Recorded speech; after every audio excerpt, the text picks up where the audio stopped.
nous sommes arrivés à la lettre Zayin. D'accord? Alors la lettre Zayin, dans Zayin on a le mot Zan. Okay. C'est quoi Zan? C'est-à-dire ça, c'est la nourriture. C'est la zoun, c'est-à-dire la kalkala, c'est-à-dire la parnassa. Comme c'est marqué à Zan et Akol, beaucoup il est Zan et Akol. Il nourrit toute l'humanité, tout le monde entier. Donc ça c'est le niyan du Zayin. Zayin allusionne à la nourriture, au mazon. Okay. Ça c'est la lettre Zayin. D'ailleurs si on fait attention aux lettres, au suivi des lettres, okay. C'est ce qu'on a dit, Gimel Dalet, Gomel Chassadim. Le Gimel ça montre sur le Gimilut Chassadim. D'accord? Qu'est-ce qu'il fait? Il va vers le Dalet. C'est quoi le Dalet? C'est le Dal, le pauvre. Alors quand l'homme va vers le pauvre, alors après Dalet c'est Evav, le nom de Dieu. Evav Hachem, qu'est-ce qu'il fait? Okay. Qu'est-ce qu'il fait? Evav, il fait Zayin, il fait que tu as un retour, lui aussi te nourrit. Comme tu nourris le pauvre, alors la lettre Evav qu'on a expliqué, ça fait partie du nom d'Hachem. C'est à lui, à son tour, qui s'occupera de toi pour te nourrir. Donc comme tu nourris le pauvre, lui aussi, il te fait un retour, il te nourrira également. Ça c'est le lien du Zayin. Comme il est dit aussi, il y a un verset dans Dvarim là-bas, hein, où on dit qu'il tirlait la aser. Qu'il tirlait la aser, quand on parle là-bas du maaser, et qu'on devra donner à qui? Au Lévi. Pas seulement au Lévi. Mais Natata la Lévi, la guerre, la yatom, la almana, ve'achlou b'sharecha, ils mangeront dans tes portes, comme ça dit le verset. Donc il faudra les nourrir. Qui on doit nourrir? Le Lévi, le guerre, d'accord? La almana et le yatom, l'orphelin, la veuve, l'orphelin. Et le guerre, pourquoi? On doit le nourrir, le converti, on doit l'aider. Le converti, pas l'étranger. Alors, c'est ce que dit Akadosh Baruch Hu, le verset. Qu'est-ce que dit le verset? Il dit Agil, les Agil, Agil. Agil, les Agil, Agil. C'est quoi Agil?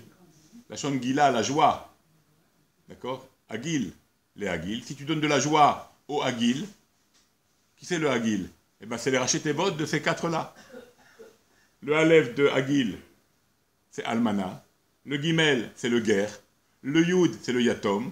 Et le Lamed, c'est le Lévi. Donc, si tu réjouis ces gens-là qui sont pauvres par définition, Agil, le Agil, si tu réjouis le Agil, alors, qu'est-ce qui va se passer? Agil, il te donnera la réjouissance. Akadosh Baruch Hu, il te donnera la réjouissance. Lui aussi, il s'occupera de toi. Si tu t'occupes de ses enfants, si tu t'occupes des enfants d'Hachem, lui, il s'occupera de nos enfants.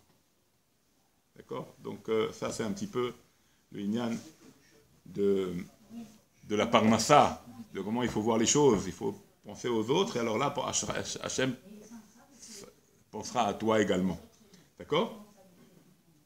Aussi, la lettre Zayin, elle est composée, on peut la composer avec le Gimel et le Dalet. Ça fait Gad. Qu'est-ce que c'est Gad? On avait expliqué. Ça fait Mazal. D'accord? Ça fait Mazal. Donc, quand on a Bezrat Hashem, on fait attention, Gimel et Dalet, on fait attention à donner aux pauvres, alors Hashem, il te donne le Mazal de réussir. Ça donnera la composition des deux lettres qui fait Zayin en valeur numérique qui fait 7, le Zayin. Donc, il fait Mazal. Gad, ça veut dire Mazal. Alors, il te donnera le Mazal aussi, toi, de réussir de ton côté. Ça, c'est pour le Inyan de la composition qui loue des deux lettres ensemble, associées, Gimel et Dalet.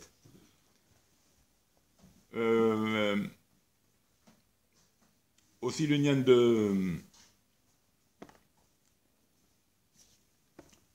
la parnassa, on a dit que c'était le Zayin, mais si on fait attention, on a vu dans cette paracha encore que Yosef Hatzadik, il était le mashbir de l'Égypte, c'est lui qui nourrissait toute l'Égypte. D'accord, maintenant Yosef, c'est Midat HaYesod. Yosef, c'est la 6e mesure, la 6e Mida. D'accord? Chesed Gvura, Tiferet, Netzar Ve'od, et Yesod en bas. D'accord? Ce qu'on appelle le Zaranpin, la petite face. Donc, Chesed Gvura, Tiferet, Netzar, Od et Yesod, 6. D'accord? Et pourtant, qu'est-ce qui se passe après? Qui c'est qui va donner à tout le monde? C'est Yosef. Il va alimenter tout le monde, il va faire vivre tout le monde. Donc de 6, d'accord? Tu passes à Malchut, à la royauté. C'est pour ça qu'il était roi. Parce qu'il va influencer du 6, tu passes au 7. Et là, tu vas voir la royauté. La royauté, c'est tous les pouvoirs. C'est quoi la royauté? C'est celle qui va donner aux autres. D'accord? Donc c'est pour ça que Yosef, il est après le 6, dans le sens il nourrit. Il nourrit sa famille. C'est pour ça qu'il va faire descendre Yaakov. Il va nourrir sa famille. Parce que maintenant, il est Yesod. Et pourquoi le Yesod? C'est quoi le lien du Yesod? Comme il a tenu au Brit, il a fait attention au Brit, alors Hachem lui donne toutes les bonnes influences pour avoir la parnassa, pour être le roi. Celui qui fait attention au Brit, de là on apprend que celui qui fait attention au Brit, il est sûr d'être riche. Il est sûr de faire attention à avoir de la richesse. Shomer Brito, celui qui fait attention à ça, alors il a le Yesod qui va suivre la Malchut, et la roi, il sera appelé le roi, automatiquement. Et là, il a toute la grandeur d'un roi, comme l'a été Yosef. Ça, c'est un petit peu l'union de Yosef. Il a gagné son Yetzer Hara, il mérite la royauté. Okay.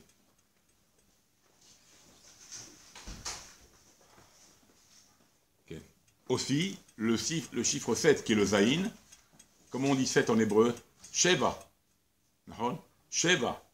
Okay. Mais dans ce mot Sheva, on entend le mot Savea. Savea, ça s'écrit pareil. Du Sheva, c'est Savea. Ça veut dire quoi, Savea? Être rassasié. D'accord? Donc on voit que le lien de Sheva, du Zayin, c'est de rassasier, c'est d'alimenter, c'est la nourriture. Tu vois? Donc le Sheva, il allusionne au Savea, à l'abondance, être rassasié. Donc c'est le lien de Parnassa, le Sheva. Okay. Donc le Sheva, c'est Midata Shefa, c'est l'abondance.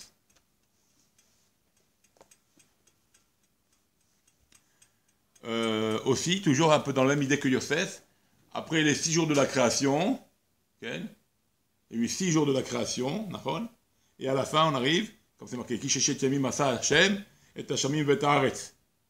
D'accord? Et le Yom HaShabbat, c'est le 7e jour. Donc c'est celle qui va donner toute l'énergie à tous les jours de la semaine. La même chose. C'est ça le lien du 7. Il donne la parnassa, il donne l'influence sur tout ton être. Tout le lien de la parnassa, ça vient du Zayin, du Sheva. Le comportement que tu auras Shabbat, la vie que tu vas faire pendant Shabbat, la Shmirat à Shabbat, va te donner la parnassa. C'est pour ça que tous les jours dépendent du Shabbat. Tous les jours dépendent du Shabbat. De la même manière, quand tu passes ton Shabbat, à le garder, alors Akadosh Baruch Hu, il donnera à tes jours de la semaine un maximum, le maximum que tu pourrais avoir. Tu fais attention au sien, il fera attention au tien. Okay. Aussi, on avait expliqué hier, rappelez-vous, dans le sujet des 6, on avait expliqué les 6 dimensions, c'est-à-dire en haut, en bas, à droite, à gauche, devant, derrière. Le 7, il est où? Il est le milieu. Il est la personne elle-même. Il est le milieu. Il est le point central. On n'a pas dit ça hier. Les 6, c'était ce qui nous entoure. Mais le 7e, c'est le centre. C'est le milieu. D'accord? Donc ça, c'est le lien du 7e, c'est le lien du milieu. Et ça monte sur la Nikuda limite. Ça monte sur la profondeur, l'être profond, le côté intérieur. D'accord? C'est un peu le côté intérieur, la Neshama que nous avons. Notre corps intérieur, le côté profond que nous avons. C'est le lien de milieu. Si on fait attention aussi, la Ménorah également. Combien de Kanim elle a? La Ménorah dans le temple Alvé, Sheva Kanim. D'accord? Elle donnait la lumière au monde entier. Elle donnait sa lumière pour le monde entier. Elle avait 7 branches. D'accord? Et la branche du milieu, c'est ce qu'on appelle la Ménorah. Et toutes les lumières allaient converger vers le centre. Et le centre, celle du milieu, c'est Shabbat. On ne compte pas 1, 2, 3, 4, 5, 6, 7 et la dernière, c'est la 7e. Non. Donc 1, 2, 3, 4, 5, 6, 7 au milieu. D'accord? Les 3 et les 3, c'est les côtés qu'on vient de dire, en haut, en bas, etc. Ça va sur ce côté-là. Celle du milieu, c'est le centre du milieu, c'est ton unité, c'est ton intérieur, c'est ta vie personnelle. D'accord? Ça, c'est le lien de la Ménorah, également, ce sujet-là.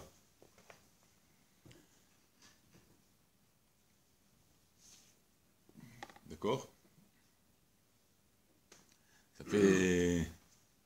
c'est Shalosh, et le sel du milieu. 3 jours, dimanche, lundi, mardi, okay. Mercredi, jeudi, vendredi, et Shabbat au milieu. D'accord? Tous, elles convergent vers le Shabbat pour nous dire que c'est les Shabbats, c'est grâce au Shabbat que les autres jours tu arrives à vivre et que tu as ta parnassa. En gardant le Shabbat, en faisant attention à Shabbat, c'est ça qui va te donner l'influence au jour de la semaine d'avoir la parnassa, d'avoir la kalkala. D'accord? Donc faire attention à aussi au sujet de Shabbat. Ok. Voilà, ça c'est une petite nekuda.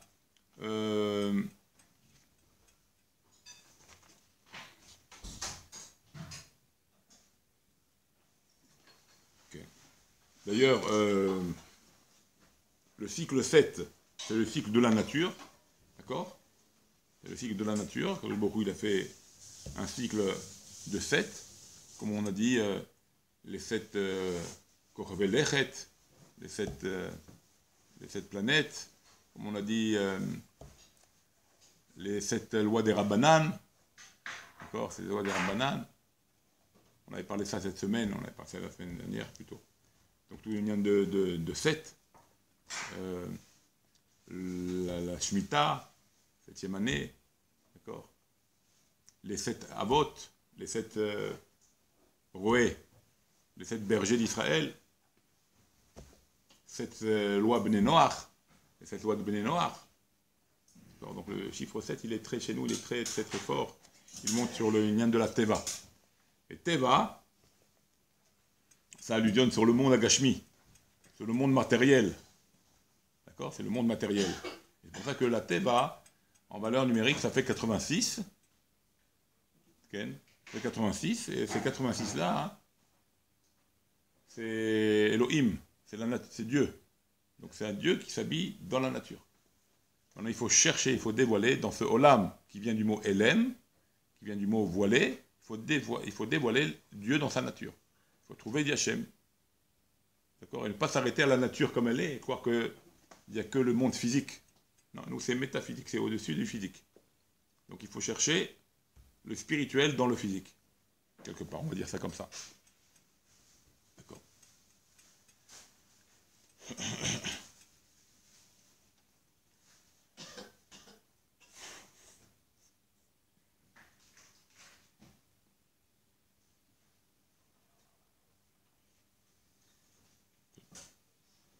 Comme ça, il y a des mots.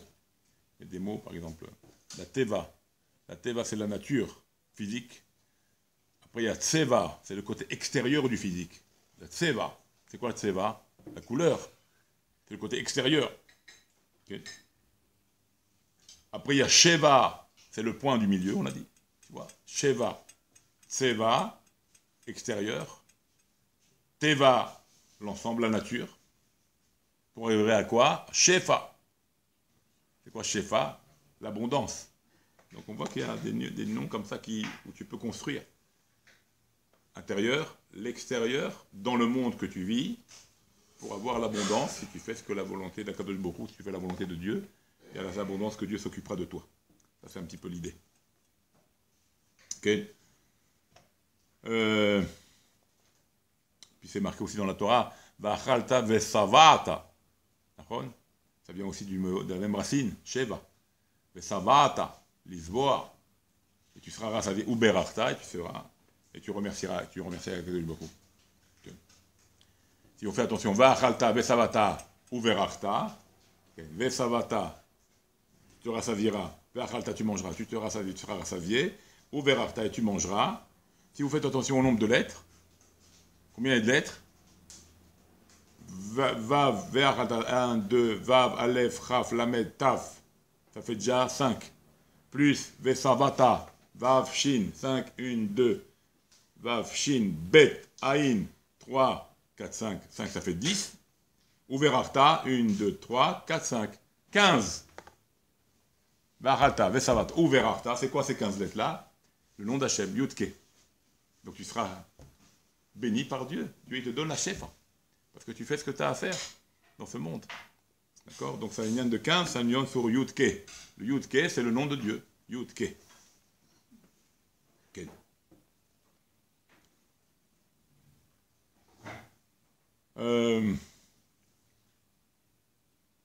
D'ailleurs, c'est marrant parce que Ve'achalta, la première partie Ve'achalta, hein, c'est les 6. C'est quoi? Ça veut dire c'est le côté matériel.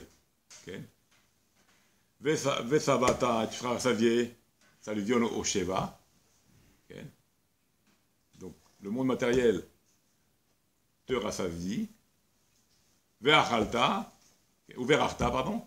Ve'achalta, Ve'savata, ou Ve'rachta, tu seras rassasié, Ve'savata, ou Ve'rachta, et tu béniras, et il te bénira.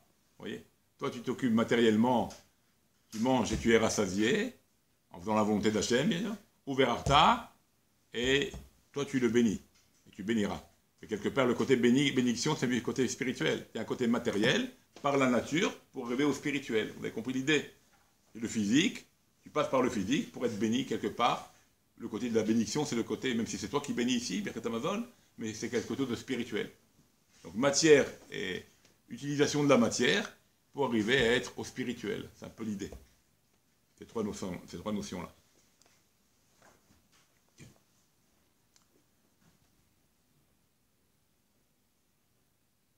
Okay. Ça, c'est un petit peu la lettre Zayin.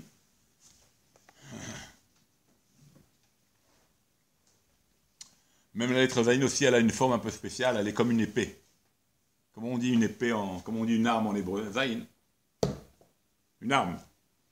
Une épée avec un... comme ça, un peu comme l'épée.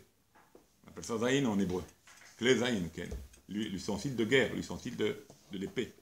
Donc par son appellation aussi, c'est ça. Pourquoi? Parce qu'il y a ce qu'on appelle Milchemet Kiyum, tu dois vivre contre ton Yetzer Hara. Il faut gagner le Yetzer Hara.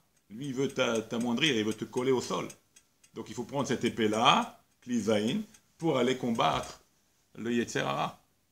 D'accord? Donc on voit que ce monde matériel, cette kalkala, cette parnassa que tu as, elle peut être dangereuse si tu ne fais pas attention. Le Yetzer Hara, il peut t'avaler par ça. Tu te vois riche, tu te vois saillie, tu dis, bon, Hachem, tu manges bien, tu es rassasié, tu es bien dans le monde, mais tu oublies Hachem. Donc il ne faut pas oublier, la Zayin, il te fait rappeler. C'est une arme de guerre aussi. Fais attention, tu dois faire la guerre contre Yetzer Hara qui veut te faire tomber dans ce piège-là de la gashmiyut, de la matérialité. Donc tu dois savoir faire attention. Okay? Donc ça, c'est un peu une idée aussi. Comme c'est marqué, je ne crois pas que c'est spécialement la matière qui te fait vivre, et la lo. Benafsho yavilachmo.